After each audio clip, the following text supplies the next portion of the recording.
This is Diabetes Connections with Stacy Sims. This week, Luna Diabetes is moving ahead with something completely new: automated dosing overnight for insulin pen users. This is an add-on therapy, a tiny pump designed for use only during sleep. You keep using injections during the day. It sounds like extra work and extra gear, but the people behind Luna say the benefits speak for themselves and that the idea has been extremely well received. They've just moved into clinical trials, and I am asking CEO John Sjölund to explain it all. This podcast is not intended as medical advice. If you have those kinds of questions, please contact your healthcare provider. Welcome to another week of the show. I am always so glad to have you here. You know we aim to educate and inspire about diabetes with a focus on people who use insulin. I first mentioned Luna on an In the News episode back in 2022, and I saw the hardware, or I guess the prototype or a mock-up of it, that is part of the system at the ADA conference in San Diego. So that would have been summer of 2023.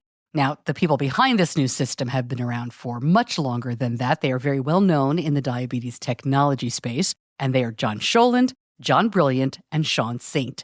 John Brilliant has been the founder and CFO of multiple diabetes companies, including WellDoc and Bigfoot Biomedical. He's currently the CFO of Insulin. They're working on glucose-responsive insulin. We talked to Insulin earlier this year. Sean Saint is the CEO of Beta Bionics, and he has been on a couple of times in that capacity. Sean founded Companion Medical, where they developed and launched the InPen system. This was the first FDA-cleared smart pen, which was later acquired by Medtronic. Now, prior to Companion, Sean was an early employee at Dexcom and Tandem. He's got a great story, and I'm going to link up all the episodes where I've talked to these guys in the past. I would urge you, if you haven't heard them, to definitely check them out, just to get a sense of the history here. And the third founder of Luna and its CEO is John Sjölund, my guest today. He is the founder of Insulin, a smart cap for insulin pens, and that was acquired years ago by Bigfoot Biomedical, which was then acquired by Abbott. So there's a lot of experience here with diabetes technology, but Luna is really meant for people who have decided that the simplest technology, insulin pens, is their preferred method. So how does this work? We're going to find out in the interview, but before we jump in, I do have to say, I almost took out some of my dumbest questions here. I think that you will hear I don't really have a grasp of Luna as we go through the features, but I think many of you will have the same thoughts and maybe some of the same misconceptions that I did. And John was very patient with me, so I left all of it in. I'm not afraid to ask dumb questions. I hope it helps everybody learn. My interview with John Sjölund right after this.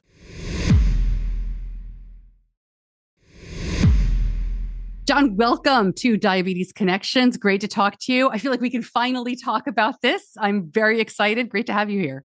It is a pleasure to be here with you today, Stacy. And like you said, we've been lucky enough to bump in weird places all around the world, bump into each other, but I've never been on the podcast. I've only listened, and it is my pleasure to be here today. So thanks for having us. Yeah, it's going to be very interesting. I'm so excited to talk to you. A lot of questions, but why don't you just start kind of high level? What is Luna Diabetes? What are you guys trying to do here, and tell us about the product? Sure. So together with two other people closely connected to diabetes, Sean Saint has type 1, created the InPen. He was my competitor before. John Brilliant has a child with type 1, founder of WellDoc, one of the founders of Bigfoot.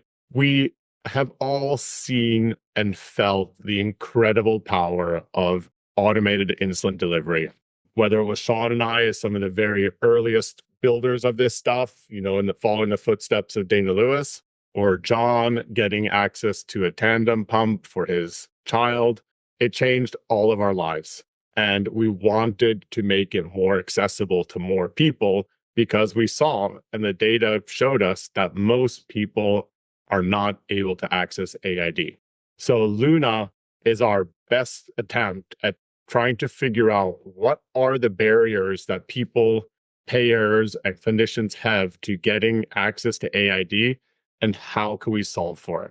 So Luna is all about making AID more accessible, simpler to use, lower cost, and then more practically, it's for pen users because that's the overwhelming majority of how people take insulin. So Luna is an automated insulin delivery system designed for people that want to continue to use pens, And it gives you just this awesome power of automation. I'll stop there because I'm sure we're going to talk a bit more about it. Yeah. It can be kind of hard on an audio podcast, but can you take us through the process of how this would work? Sure. So I'll walk you through what the experience of using it is like, and then I'll flavor in kind of what the product looks like a little bit. During the day, person living with diabetes uses their insulin pens exactly as they always have before. They're using a rapid acting insulin for meals, for corrections, exactly the same way as you always did before. You're also using your long acting or your basal insulin exactly as you did before. So your pen therapy is unchanged. The difference is with Luna, the nights that you need extra help, the nights that you don't want to be dealing with as many CGM alarms, the nights or the mornings where you want to wake up right at Target, you put on Luna. And so Luna is a very tiny patch insulin pump. As far as we know, it's the world's smallest. And by comparison, you can think of a Dexcom G6 sensor. It's about the same size. And what you do is before you go to bed, you take your existing rapid acting insulin, the same one you used for dinner, and you fill up Luna, and then you put it on your body. And in the morning, you take it off. And so what it does is it connects to a continuous glucose monitor that you're using. And then the algorithm that we have developed specifically for Luna, and it automates insulin. It gives you very tiny micro boluses of rapid acting insulin to correct for high glucose. And so you go, well, why? Well, the average person that's living with type 1 spends 40% of each and every night in hyperglycemia. That's above 180. For type 2, it's 40% of the night above 250. So, of course, we will all want to avoid low blood sugar hypoglycemia. And with Luna, the design is we cannot cause any additional hypoglycemia. But the average person, this isn't our data, this is the largest CGM data sets we are aware of, spends about 4% of each and every night low and 40% high. So we're knocking down that 40% that you're high without causing more low, and we're getting you to wake up at target. That's the goal of the product.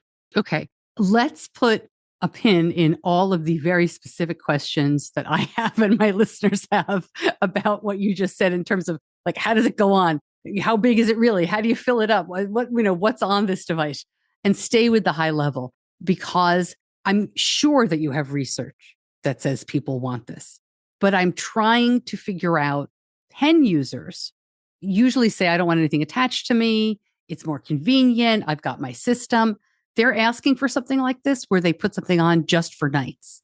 I think what my experience from myself and for people that started to use the first do-it-yourself systems and then other commercially available systems is they can't imagine what a night with automated insulin delivery is like. Until they try it, they just don't know what's possible. And when they try it, their lives are changed.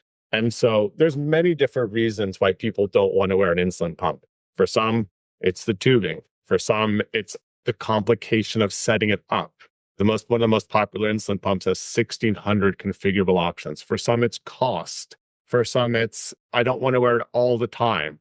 There might be a special night where I don't want to wear it tonight. We've solved all of those things so that it's just simpler and easier to use this stuff, but it gives you almost all of the benefit of insulin automation. So this is for people who don't want the complication of setup. This is for people who don't want to be wearing something on their body all the time, who want to break from it. This is for people who maybe can't afford a full-blown automated insulin delivery system. Is it for everybody? No. Some people just will not be willing to put in the work. But the testing that we've done, it's the best tested diabetes product that's been developed in the last many years as we've worked with the biggest market research firms around. What do you mean by that, best tested? I never had the fortune of doing this in my earlier diabetes companies because we never could afford it. But this time we were lucky enough to be able to, we thought this idea was so crazy. And more importantly, Luna adds another thing to do. Before you go to bed, you got to put it on. That's another thing to do. And none of us want another thing to do with our diabetes. So the benefit, the payoff, damn well better be worth it. And we were unsure, right? We thought, we would do it. We thought it was smart. I would do it, but would other people? And so we went and commissioned a piece of market research with nearly 300 people with type 1, type 2 diabetes. And then with another firm, did it with healthcare providers, endos, PAs, et cetera. And separately, both of those two pieces of market research by different companies, it was the best tested diabetes concept that they'd ever had. So they asked these standardized questions of every CGM sensor, pump, pen. It was the best tested one. You mean most positive, not most thorough. They ask the same questions of all the products, and they get a relative scale that you can compare products to each other. So it's the best tested one like that. Got it. It's funny though. I just want to go back to what you said about when people haven't used an AID system and they can't imagine it. I vividly remember, and I posted about it, when Benny first wore Control IQ in January of 2020. I thought I knew how it was going to work. But when we woke up and saw what had happened overnight and how hard the system was working to keep him at 120, I was amazed at how many little teeny corrections it was doing. I just thought for some reason, it's going to kick in once or twice. And it was really eye-opening. So I can see what you mean by that. The other thing that I see and many other people see is just how incredibly different each night is every night. And if you're not living with diabetes, you don't have a kid with diabetes, you go, well, look, get the right amount of basal insulin and you got everything taken care of. What's the problem? 26 units of Tresiba and you're good. Every night is different. And you don't know when you're going to have a good night or a bad night or a really bad night. I don't know. And I've been living with it for 38 years. So automation gives me a break. It allows me when I go to bed to know that something or someone has my back and I'm going to wake up great. All right, let's dial into this actual hardware. You said you put it on at night, you take it off in the morning. There's no pump right now that's meant to be worn like that, right? How does it come on and off? I don't know how much you can tell us, but pump infusion set insertions are not a lot of fun. Is it different from the standard? I mean, I can't see doing that every night. It is. It is very different. So it's different for a couple of different reasons. You're only meant to wear it at night, right? And so rather than having a big, long infusion set, whether it's the flexible kind or steel kind, we use what is the smallest ultrafine pen needle that is around. And when I have those on my insulin pens, I still look at it and go, whoa, how is it so small and how does that work? But when you are holding Luna and you see that pen needle on there, I have this experience of it's so small. Why isn't every other device like this? And we've done a lot of research into insulin delivery, and we do not know why all of the steel cannulas are so big, because we have a tiny one. So let's start with that the needle is tiny. It's 4 millimeters long. It's tiny. Then the adhesive that we use, we don't need to keep the device on 14 days like a CGM or 3 days like an infusion set. Ours is on for, max of 10 hours, basically. So we have a much gentler adhesive that is, when you take it off, it's just much, much easier to take off. It's so small, you put it on with your fingers and you take it off with your fingers. We're really trying to minimize not just the amount of material and the cost of making it, but the environmental footprint of this. So we don't have an applicator, because as we've shown it to people, they said, and we asked them, do you want an applicator? I said, if you can avoid extra things to throw away every day, that's the most important to us. So you apply it with your hand. It's super simple. So you just push it on? Just push it on. It's funny, John, after all these years, and you've been at this a lot longer than my family has, it is so interesting to think about rethinking things. That's a new concept, to think about just inserting something that simply.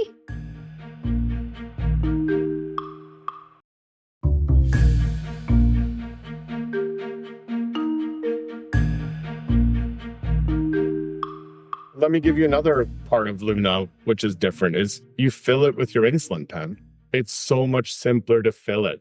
We don't have to provide a syringe to you that you throw away each time. You don't need a vial of insulin and air bubbles. And filling any insulin pump takes 6, 7, 8 minutes, maybe, something like that. Ours takes 10 seconds. So why isn't everyone just filled with a pen? It's so much simpler. It's so much more convenient. Then you have a backup pen if you need it.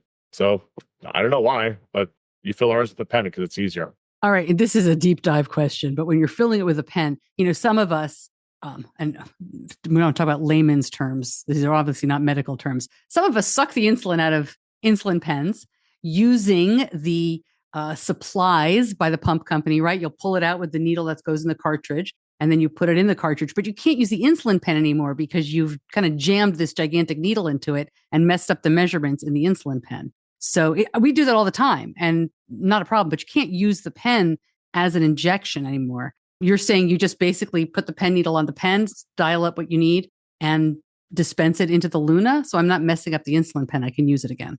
You can totally use it again. You don't put a pen needle. You would actually take the pen needle off and put it into Luna and then grab a new pen needle. So you don't use an existing pen needle. We have that built in. Got it. I just meant to dispense the insulin from the pen into the Luna device. You keep using your pen. Got it. As you go. By the way, I apologize. We're showing things like I'm demonstrating squirting the needle and doing all this stuff, and John's showing like putting the Luna onto his arm. So we may have to show some video of this. Yeah, you can just the way to think about it is, and some of these things come to life with video, but where there's opportunities to make it easier to prescribe, easier to start, easier to use. We've really tried to rethink the experience of using automated insulin delivery and a pump. So it's simpler. It's as advanced as the most advanced systems, but it's so simple that anybody can use it. Knowing that the AID system here is not meant to be worn during the day, during lots of activity, right? It's meant for sleeping. Can you talk about the parameters of it, the range that it wants to keep you in? You have one setting in our system, and you only have to do it once. So in order to set everything up, when you start the system for the first time, you enter how much long-acting insulin did I take yesterday? Do I normally take?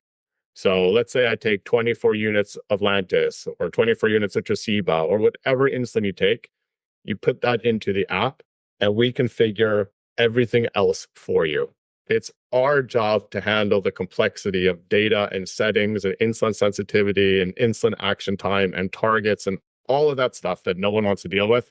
That's our job. Your job is to deal with your diabetes as little as possible and go to sleep. And so that permeates through everything we do and how we've designed the system to be simple, to not wake you up at night, to not alert you with stuff that doesn't matter. That's it. So there's no targets, there's no insulin action times, there's no carb ratios, there's no ISF. There's one setting which you do once. And if you change your long-acting insulin dose, your doctor tells you to change it, update our system. That's it. Is it learning? Does it get feedback and learn, or is it just operating off of that piece? It's operating off of that piece. This might be really dumb, John, but how does that work during the day? Is someone still taking any long-acting insulin? Because it's not, you don't really take it just when you sleep. You take your long-acting insulin exactly as you did before. Luna doesn't replace long-acting insulin. It's not basal insulin. Yeah. Luna is, instead of waking up to take a tiny bolus of rapid-acting insulin every 15 minutes, every half hour, we do that for you. And so it's these micro boluses of rapid-acting insulin. Got it. So I'm catching myself. It will be really interesting to come back in a couple of years when this is more of a mainstream idea for people like me and see what the real questions are. Because now I'm just asking you to kind of explain the simple stuff. Yeah. And I mean, look, here's our experience, Stacey, is that it takes a while for people to get it. Yeah. We get, does this replace, we get asked, does this replace basal insulin? What do you do? It doesn't click right away for all people. And it doesn't click because this is a new diabetes therapy. This is a new tool in a way that hasn't been done before. It's not another Omnipod. It's not another Medtronic pump. This is a new way of doing diabetes. And I think we're automating insulin when you have basal insulin on board in your system. You can't suck it out. You can't suspend insulin delivery. You can't change that. So automating insulin delivery when you have that on board is really hard. And that was the innovation for us of figuring out how to do that in a way that doesn't cause more hypoglycemia. But I think that's why it hasn't been done before. Yeah. when Benny was about 13 or 14, we went to an untethered regime where you use a long-acting shot with an insulin pump because he became so insulin resistant in puberty, which he loves that I talk about this. But he became so insulin resistant that we really needed to do that because the doses were so massive. And we did it using an AID system. And it was very difficult because that system doesn't know that you have additional long-acting. You have to be very careful about lows. We did it, but it was nice when we didn't have to do it anymore. So if you go low overnight while you're wearing Luna, what happens? Just like the night before when you weren't wearing Luna, you would treat it just as you normally would. You're going to be wearing a CGM, and so you go and you treat it. If it's okay, most AID systems will suspend insulin. Yeah. That doesn't happen here. No. Okay. Because you've already got the long acting on board, this is giving you the microdoses of the fast acting. Yeah, I mean, Luna, if you're going low or predicted to go low, Luna will not give you any insulin. But the basal that you took before you went to bed, we can't do anything about that. We've run a couple studies with people already. Thus far, we haven't had a single person go low because of Luna delivering any insulin. Hasn't happened yet to anyone in any of our studies. The trade-off there is you have to be more conservative in dosing insulin. We're really careful and slow and methodical about how and when to dose insulin because you can't stop the train. Yeah. We're talking because you guys have moved into pivotal trials. What are you looking at in these trials? Can you tell me anything about them? Sure. So our pivotal trial is actually pretty exciting because as far as we know, we've asked pretty widely. We are the first FDA-approved study using time and range as a primary endpoint. And so why do people care? Why is that important? Well, Luna's different because it's episodic and periodic. So what does that mean? It's episodic because you use it while you're sleeping at night and not all day.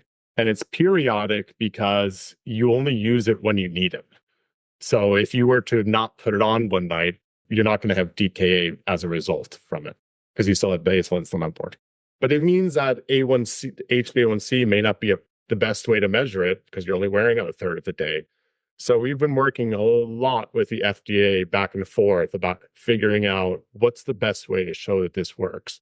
And so we're using time and range as the primary endpoint. So the person is their own control. We have a run-in period where they're not wearing Luna, but they're wearing CGM, see how they're doing, and then see the improvement once they're wearing it. Other things like time above range, time below range. We're even using some pretty innovative sleep scales in our study to show that sleep gets better. Those are secondary endpoints, but pretty cool stuff. You've mentioned type 2 a lot here. Obviously, this system is meant for people with type 1 or type 2 who use insulin. Is that what you're looking at in the pivotal trials? Is it a mix or is it just type 1, just type 2? Our pivotal is just type 1. Okay. We wanted and tried to mix type 1 and type 2 in our study, but we didn't end up doing that. So we are also concurrently starting up some feasibility work in type 2s. We believe the product is as suitable. We think the algorithm is going to work as well. But you have type 1 is fairly similar among people. Type 2 is very different. It's not a homogeneous group of people. And so it's bigger studies, more people, things like that. Yeah. I'm not sure that this is relevant, but I'm going to ask it anyway. How much insulin does Luna hold? Does the pump itself hold? And is there anything, there's nothing on it, right? There's no buttons, there's no control, there's no screen, because it simply holds the insulin. That's a great question. And it's that's why it's so small. And so it's so small because it holds a max 10 units of rapid acting insulin. And so you can fill it with between 1 and 10. And we know from our work that the average person with type 1 has an average overnight need of 1.6 units of rapid acting insulin. And remember, that's additional to the basal that they already have. For the whole night? For the whole night. Wow. That's correcting for high glucose. That's the average correction that Luna will deliver. And we've done a lot of simulation work. I can talk a lot about how we did that and why we did that, et cetera. But in our simulator, we predicted 1.6 units of insulin, and we still think that's true. In our studies thus far, it's been 1.7. Wow. But that's also smaller amounts of people than our simulator. We've run millions of nights. Does the basal seem to be a common number through the community? What people use for their long acting? I mean, I would imagine no, right? No, definitely. Because basal is very tied to your insulin sensitivity. So, people have different insulin sensitivity rates. And, really important, what we've seen, and a really important part of the design of the Luna algorithm is that people's basal rates change day to day or week to week. And many people have basal rates that may not be set really right for what they need. So for our algorithm to be safe and do its job, while people may not have a really well set basal dose, is a really important part of how we've designed it. So we're kind of insensitive to having a wrong basal rate. As an example, one of the participants in one of our studies drifted 270 milligrams per deciliter down over the course of the night, and we didn't deliver any insulin to that person.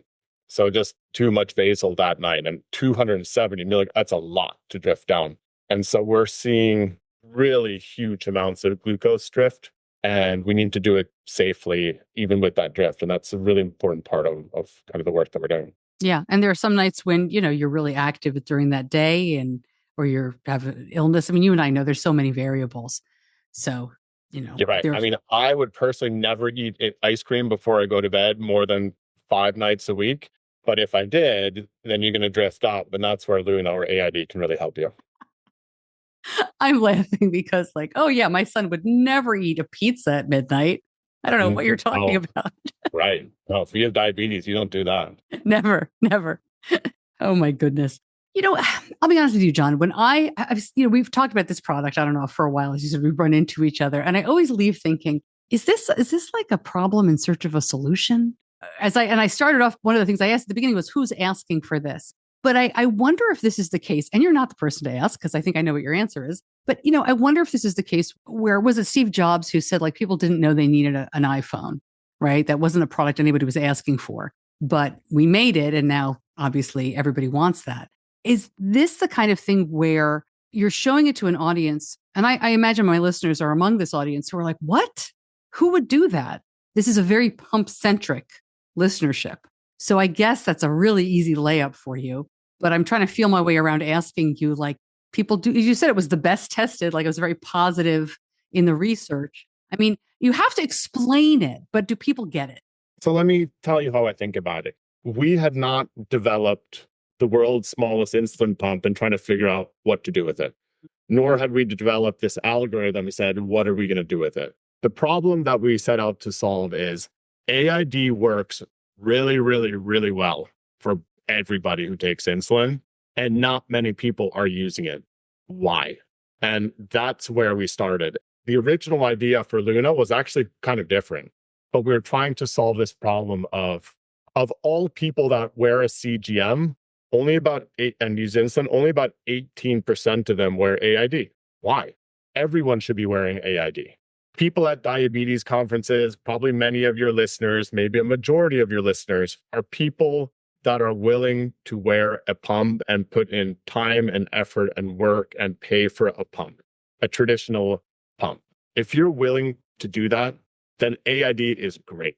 They work really well, whether it's Omnipod or Tandem or Medtronic or Beta Bionics. There are great products out there that work really well. We're for the overwhelming majority that, despite insulin pumps being around for 40 years, still are not wearing one. And whether it's cost, whether it's convenience, whether it's they get care from primary care and the primary care doc can't support a Medtronic pump, whatever the reason is, we've tried to knock it back because we think all people deserve a good night's sleep. All people deserve more time in range.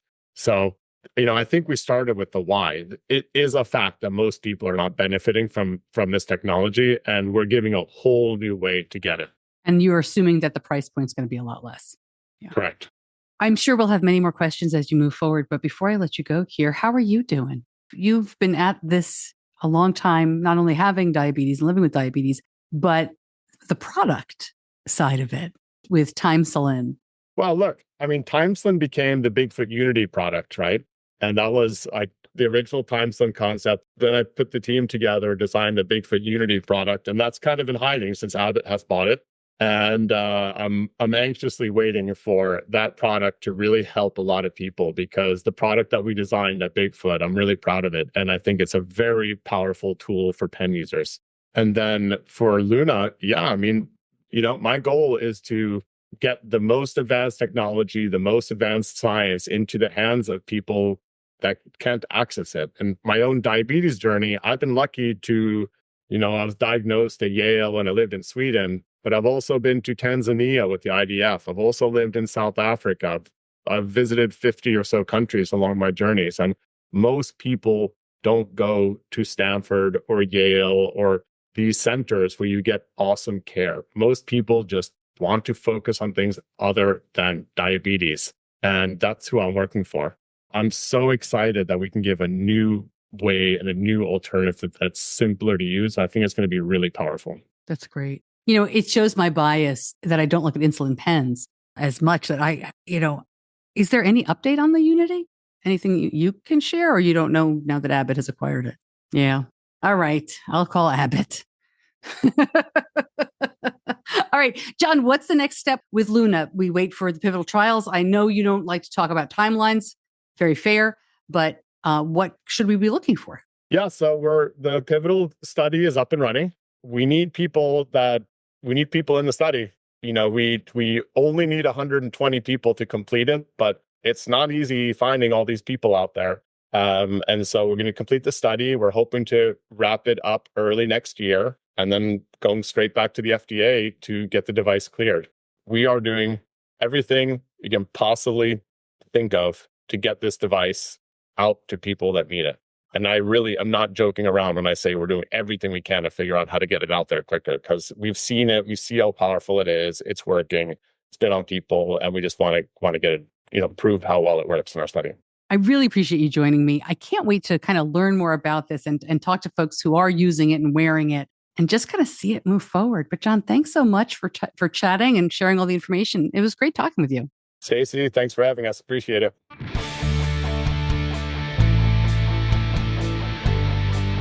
You're listening to Diabetes Connections with Stacey Sims.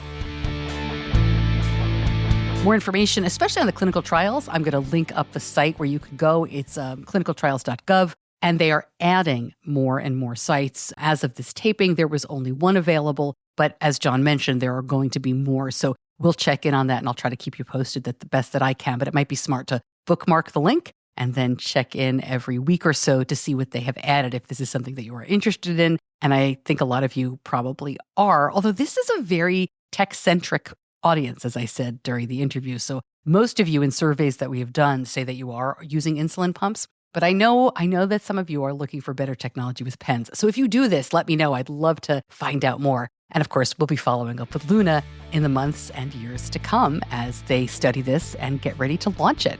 All right. Thank you to my editor, John Buchanan from Audio Editing Solutions. Thank you so much for listening. I'm Stacey Sims. I'll see you back here soon. Until then, be kind to yourself.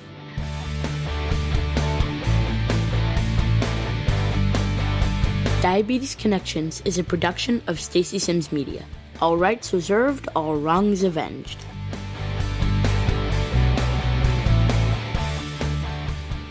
Gvoke HypoPen is a ready-to-use rescue pen for treating very low blood sugar in people with diabetes ages 2 and above. If you take insulin or sulfonylureas, you're at risk for your blood sugar going too low. Low blood sugar emergencies can happen unexpectedly, and they demand quick action. You need a safety net when it matters most. Be ready to treat very low blood sugar with Gvoke HypoPen. Find out more. Go to GvokeGlucagon.com/Stacey. That's GvokeGlucagon.com/STACEY. Gvoke shouldn't be used if you have a tumor in the gland on top of your kidneys called pheochromocytoma, or if you have a tumor in your pancreas called insulinoma. Visit GvokeGlucagon.com/risk for safety information.